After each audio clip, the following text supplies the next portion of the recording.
బంగారము బంగారము బంగారం బంగారం పేరింటనే బుగులైతుందబ్బా పబ్లిక్కు. బంగారమే కాదు వెండి కూడా వెనకమర్ల ఉరుకుతుంది తోవబట్టి. మొన్నటి దాకా జర్రంత నయమే ఉండే. బంగారం ఏమంట నిచ్చెనెక్కి మీదికి పోతుందో దాన్ని చూసి ఎండి కూడా వెనకమర్ల అడుగులేసుడు షురువు చేసింది.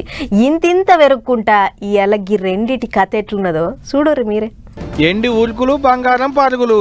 ఎక్కడిది బంగారం కొనేటట్టు లేదు, ఎండిని ముట్టుకునేటట్టు లేదు. బగ్గున మండుతున్నాయి రేట్లు. సొక్కమైన బంగారం అదే 24 క్యారెట్ల బంగారం తులం మీద ఇవాళ ఒక్కనాడే ఏం తక్కువ 11,770 రూపాయలు పెరిగి 1,67,080 రూపాయలకించి 1,78,850 రూపాయలు అయితే 22 క్యారెట్ల బంగారం ధర తులం మీద 10,800 పెరిగి 1,53,150 రూపాయలకించి 1,63,950 రూపాయలు అయింది. ఇప్పుడు ఇక ఎండేమన్నా తక్కువనా, అది కూడా ముట్టుకుంటే 33 దండగలు అన్నట్టే చేస్తుంది. కిలో మీద ఏకంగా మళ్ళీ 25,000 రూపాయలు పెరిగి బుగులు పుట్టిస్తుంది పబ్లిక్ కు.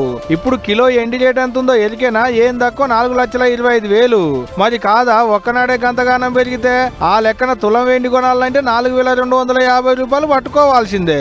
గమ్మతేందంటే ఉత్త 29 రోజులలోనే సొక్కమైన బంగారం తులం మీద 42,000, 22 క్యారెట్ల బంగారం 40,000 పెరిగితే ఇటు కిలో వెండి మీద 1,67,000 పెరిగిందంటే చూడూరి ఏ తరీకల మీది కురుకుతున్నాయో ఎండి బంగారం రేట్లు. ఇంత తక్కువ రోజులల్లో గంతగానం రేట్లు పెరుగుడు ఇదే తొలత అనేది బంగారం వ్యాపారాలు చేసుకునేటోళ్ళు అంటున్న మాట. బంగారం రేట్లు పెరిగినట్టే బంగారం గొలుసులు గుంజుకపోయేటోళ్ళు కూడా బగ్గ పెరిగిరు దునియా మీద.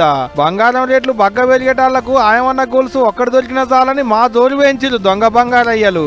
బండ్లేసుకొని తిరుగుడు, బజార్ల పోంటి ఆడోళ్ల మెడల పుస్తల తాడు సొమ్ములు కానొస్తే కాతాం గుందుడే గుందుడు. బంగారం సొమ్ములు దిగేసుకొని పండుగలకు పెళ్లిళ్లకు పోయేటి అక్కలు దొంగనల భయానికి గిలేటి సొమ్ములు వేసుకొని తిరిగేటి కథ అవుతుంది అబ్బాయి ఈ నడమ.